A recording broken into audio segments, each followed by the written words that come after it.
போகிறோன்னா இப்போ நீங்கள் ஷேர் மார்க்கெட்டில் வந்து அதிக ரிட்டர்ன் வந்து நீங்கள் வந்து கரெக்டாக லேண்ட் பண்ணணும்.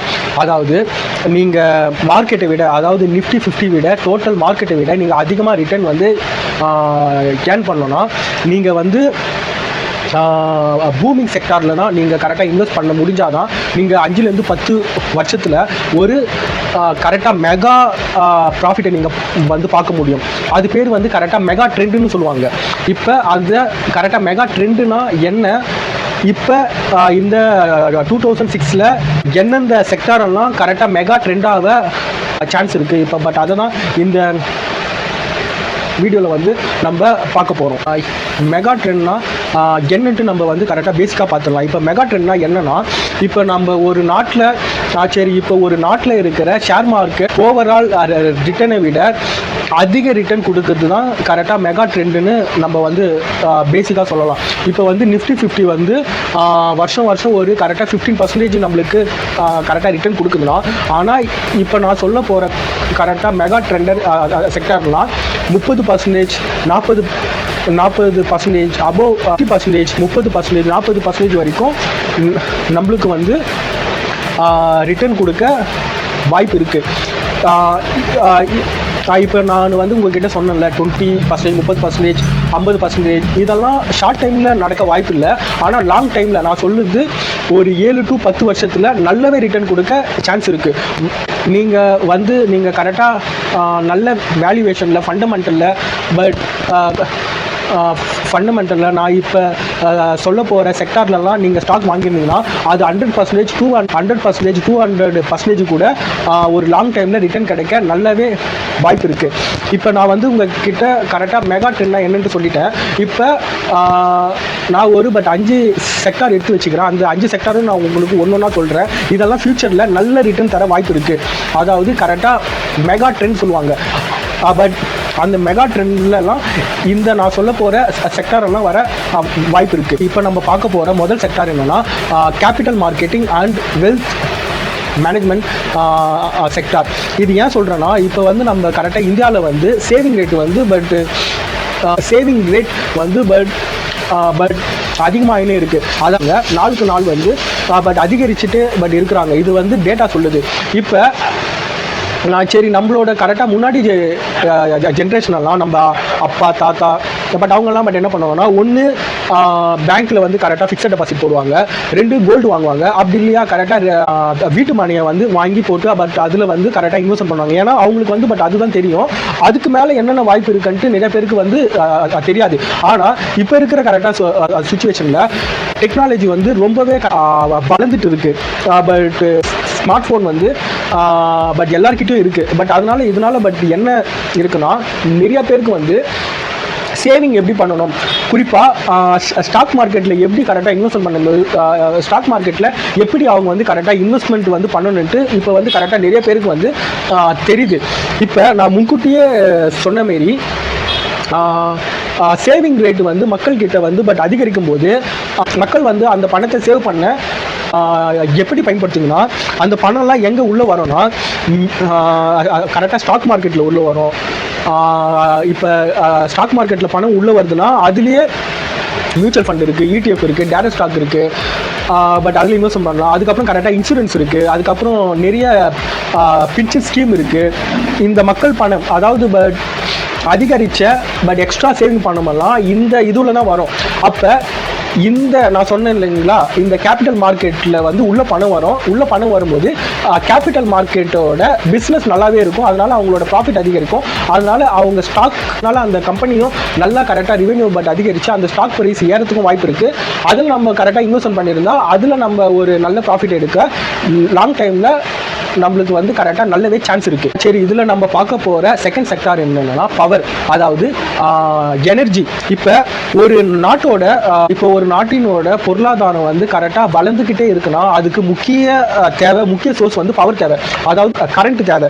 இப்போ கரண்ட் பேசிக்காக வந்து எல்லாத்துக்குமே தேவை. இப்போ நம்ம வீட்டில் இப்போ நம்ம வீட்டுக்கு கரண்ட் தேவை, ஆஃபீஸுக்கு வந்து கரண்ட் தேவை, அதுக்கப்புறம் டேட்டா ஆஃபீஸுக்கு கரண்ட் தேவை, அதுக்கப்புறம் ஃபேக்ட்ரிக்கு வந்து கரண்ட் தேவை, அதுக்கப்புறம் எக்கச்சக்கமான இதுக்கு வந்து பவர் தேவை. அது வந்து உங்களுக்கே தெரியும்.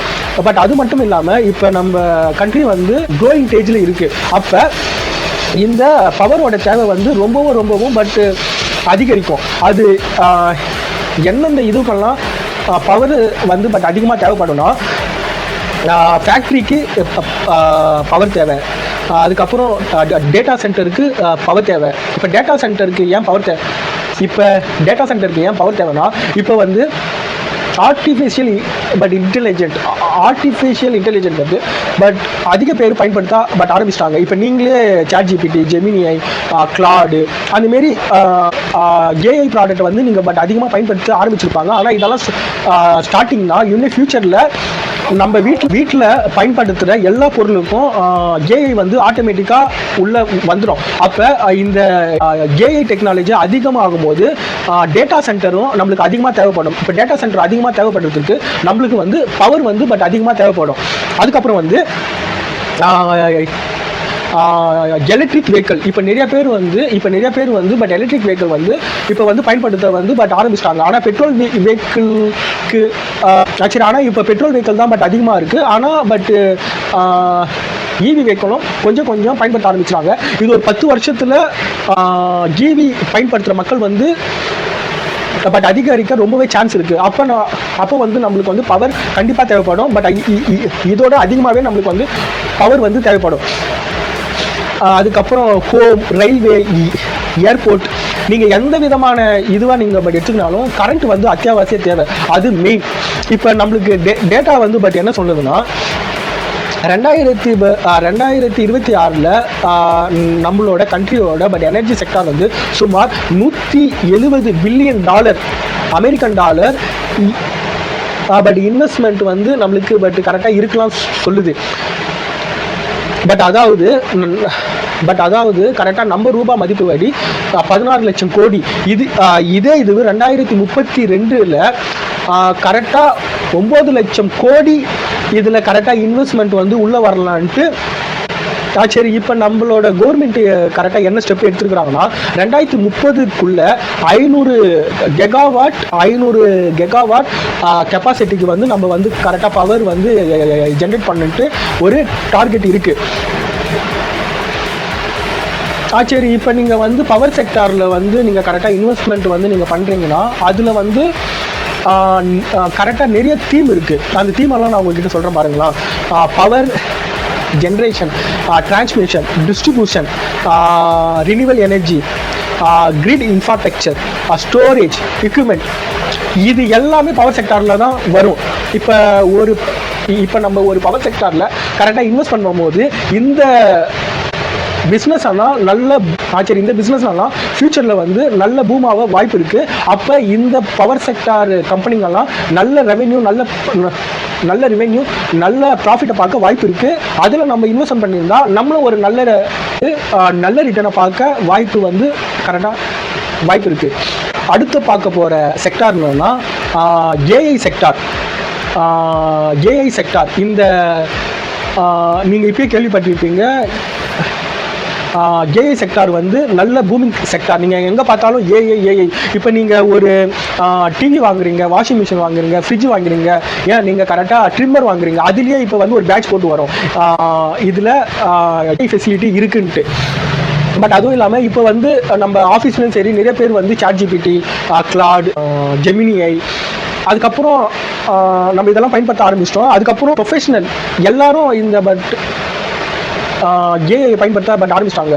இப்போ இப்போ வந்து ஒரு கரெக்டாக ஃபினான்ஸ், மார்க்கெட்டிங், HR, அக்கௌண்ட்ஸ், இந்தமாரி நீங்கள் எந்தெந்த நீங்கள் கரெக்டாக ப்ரொஃபஷனல் எடுத்தாலும் அதில் எல்லாமே ஏஐ வந்து பயன்படுத்த ஆரம்பிச்சிட்டாங்க. இது வந்து கரெக்டாக ஸ்டார்டிங் தான். இன்னும் ஃபியூச்சரில் நீங்கள் 10 வருஷத்துக்கெல்லாம் போகிறதால இன்னும் 2-3 வருஷத்துலேயே இந்த ஏஐ வந்து இல்லாத ப்ராடக்டே இருக்காது. ஆனால் நீங்கள் ஏஐ செக்டாரில் கரெக்டாக இன்வெஸ்ட் பண்ணணும்னா இப்போதைக்கு நான் இந்த வீடியோ பண்ணும்போது இப்போதைக்கு நம்மக்கிட்ட அந்தமாரி கம்பெனி எல்லாம் நம்ம நாட்டில் இல்லை. இப்போ நம்ம நாட்டில் வந்து ஐடி கம்பெனி இருக்குது, இந்த டிசிஎஸ், இன்ஃபோசிஸ், HCL இந்தமாரி ஐடி கம்பெனியெல்லாம் இருக்குது. ஆனால் அவங்க வந்து ஏஐ ப்ராடக்ட்டை வந்து கரெக்டாக மேனுஃபேக்சர் வந்து கரெக்டாக பண்ணுறது இல்லை. பட் அதனால நீங்கள் வந்து ஏஐ ஸ்டாக்கில் நீங்கள் கரெக்டாக இன்வெஸ்ட்மெண்ட் வந்து நீங்கள் பண்ணணும்னா ஒன்று அமெரிக்கா, அதுக்கப்புறம் சவுத் கொரியா, இல்லைனா தாய்வான், இந்த ஷேர் மார்க்கெட்லலாம் நீங்கள் கரெக்டாக இன்வெஸ்ட்மெண்ட் பண்ணாதான் இந்த பூம் ஆகும்போது இதில் நீங்கள் வந்து கரெக்டாக பயனடைய முடியும். இப்போ நம்ம பட் இந்தியாவில் இருந்து பட் அதர் கண்ட்ரியில் வந்து கரெக்டாக இன்வெஸ்ட்மெண்ட் பண்ண முடியுமான்ட்டு உங்களுக்கு கேள்வி வரும். அதுக்கு வந்து பண்ணலாம். அதுக்கு வந்து கரெக்டாக நிறையா ஆப்ஸ் எல்லாம் இருக்குது. அந்த ஆப்ஸ் எல்லாம் நம்ம செபி அங்கீகரிக்கப்பட்ட ஆப்ஸ் தான். இப்போ அதை பற்றி வீடியோ வந்து ஃபியூச்சரில் போட ட்ரை பண்ணுறேன். இப்போ சரி, இப்போ இந்த செக்டரை பற்றி நம்ம வந்து பார்க்கலாம். இது கரெக்டாக டேட்டா படி பட் என்ன சொல்லுதுன்னா, கூகுள், அமேசான், மைக்ரோசாஃப்ட், மெட்டா, ஆரக்கால் போன்ற கம்பெனி எல்லாம் அவங்களோட கேபிட்டல் ஸ்பெண்டிங், அதாவது அவங்களுக்கு வர இன்கம்ல நிறையா வந்து எதுக்கு செலவு பண்ணுறாங்கன்னா இந்த டெக்னாலஜிக்கு தான் செலவு பண்ணுறாங்க.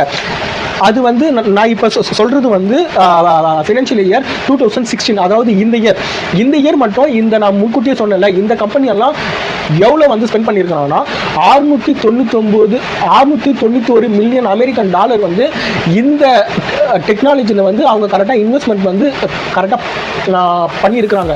அப்போனா பாருங்கள் இது ஃப்யூச்சரில் வந்து எவ்வளோ பெரிய கரெக்டாக பூம் ஆக போடுதுன்ட்டு. அதுக்கப்புறம் இன்னொரு டேட்டா பட் என்ன சொல்லுதுன்னா, அடுத்த சில வருஷத்தில், அதாவது நான் சொன்ன மாரி ஒன்று ரெண்டு வருஷத்துலேயே இந்த இன்வெஸ்டிங் வந்து $1 trillion வரைக்கும் பட் அதிகரிக்கலான்ட்டு கரெக்டாக டேட்டா சொல்லுது. ஏஐ டெக்னாலஜி வந்து இப்போ பட் அதில் இன்வெஸ்ட்மெண்ட் நீங்கள் பண்ணும்போது ஏஐ டெக்னாலஜியில் வந்து நீங்கள் பட் இன்வெஸ்ட்மெண்ட்டு நீங்கள் பண்ணும்போது அந்த பணம் வந்து எந்தெந்த டீம்லலாம் போகும்ட்டு நான் உங்களுக்கு வந்து கொஞ்சம் வந்து சிம்பிளாக சொல்கிறேன். சிப் டிசைன், அதுக்கப்புறம் சிப் மேக் பண்ணுது, அதுக்கப்புறம் டேட்டா சென்டர், அந்த டேட்டா சென்டருக்கு பயன்படும் பவர், அந்த டேட்டா சென்டர் ரொம்ப ஹாட் ஆயிடுச்சுன்னா அதுக்கு கூலிங் டெக்னாலஜி, நெட்வொர்க்கிங், அதாவது அந்த டேட்டாலாம் கொண்டு போகிறதுக்கு கரெக்டாக நெட்வொர்க்கெல்லாம் பயன்படுத்துவாங்க. அதாவது நெட்வொர்க்கிங் இது எல்லாமே பயன்படும். அதுக்கப்புறம் வந்து எல்லாமே பயன்படும். அதனால் ஏஐ செக்டாரில் நீங்கள் இன்வெஸ்ட்மெண்ட் பண்ணும்போது ஃப்யூச்சரில் நல்லாவே ரிட்டர்ன் எடுக்க சான்ஸ். இப்போ நம்ம பட் அடுத்த பார்க்க போகிற செக்டார் என்னென்னா டிஃபென்ஸ் செக்டார். இப்போ டிஃபென்ஸ் செக்டார் பொறுத்த வரைக்கும் நீங்கள் பட் அதிகமாக நியூஸ் பார்க்குறவங்களுக்கு நீங்கள் பார்க்குற மாரி இருந்தால் உங்களுக்கு நல்லாவே தெரியும். இந்த வேர்ல்டு ஃபுல்லாக ஒரு பட் அன்சர்டன்சிட்டி இருக்குது. இப்போ உக்ரைன் ரஷ்யா வார் ஒரு 2-3 வருஷமாக போயிட்டே இருக்குது. பட் அதேமாரி இப்போ வந்து அமெரிக்கா ஈரான் வார் போயிட்டே இருக்குது. இப்போ நம்ம கூட 2025 ஒரு சரி பாகிஸ்தான் கூட ஒரு 3-4 நாள் ஒரு ஃபைட் ஒன்று போச்சு. இப்போ பட் கரெக்டாக இதனால் பட் என்ன பண்ணுறாங்கன்னா வேர்ல்டு கண்ட்ரி எல்லாமே அவங்களோட டிஃபென்ஸை வந்து ஸ்ட்ராங் பண்ண ரொம்பவே ட்ரை பண்ணுறாங்க. பட் அதனால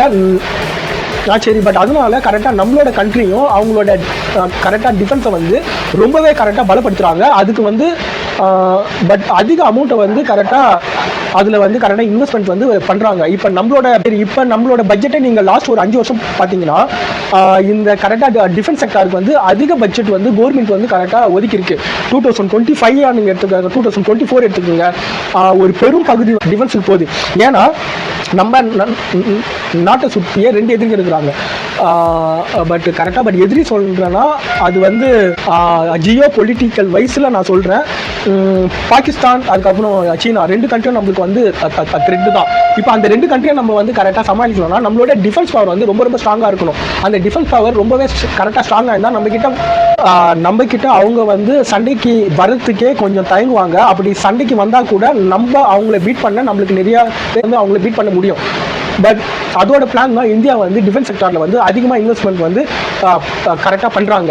பட் கரெக்டாக இதுக்கு முன்னாடி எல்லாம் பார்த்தீங்கன்னா ஒரு 15 வருஷத்துக்கு முன்னாடி எல்லாம் பார்த்தீங்கன்னா இந்தியா வந்து அவங்களோட கரெக்டாக டிஃபென்ஸுக்கு தேவையான பொருள்களெல்லாம் பட் அதர் கண்ட்ரிலேருந்து தான் நம்ம வந்து கரெக்டாக இம்போர்ட் பண்ணிட்டு இருந்தோம், அதாவது காசு கொடுத்து வாங்கிட்டு இருந்தோம். உதாரணத்துக்கு பட் நம்ம வந்து அமெரிக்கா கிட்ட வாங்குவோம், ரஷ்யா கிட்ட வந்து வாங்குவோம், அதுக்கப்புறம் இஸ்ரேல் இந்தமாரி கண்ட்ரி கிட்ட தான் நம்ம வந்து கரெக்டாக டிஃபென்ஸுக்கு தேவையான பொருளெல்லாம் நம்ம வந்து வாங்கிட்டு இருந்தோம். அது வந்து கிட்டத்தட்ட 65 to 70% வரைக்கும் நம்ம அதர் கண்ட்ரியை சார்ந்து தான் இருந்தோம். ஆனால் இப்போ வந்து நிலைமை அப்படியே மாறி இருக்கு.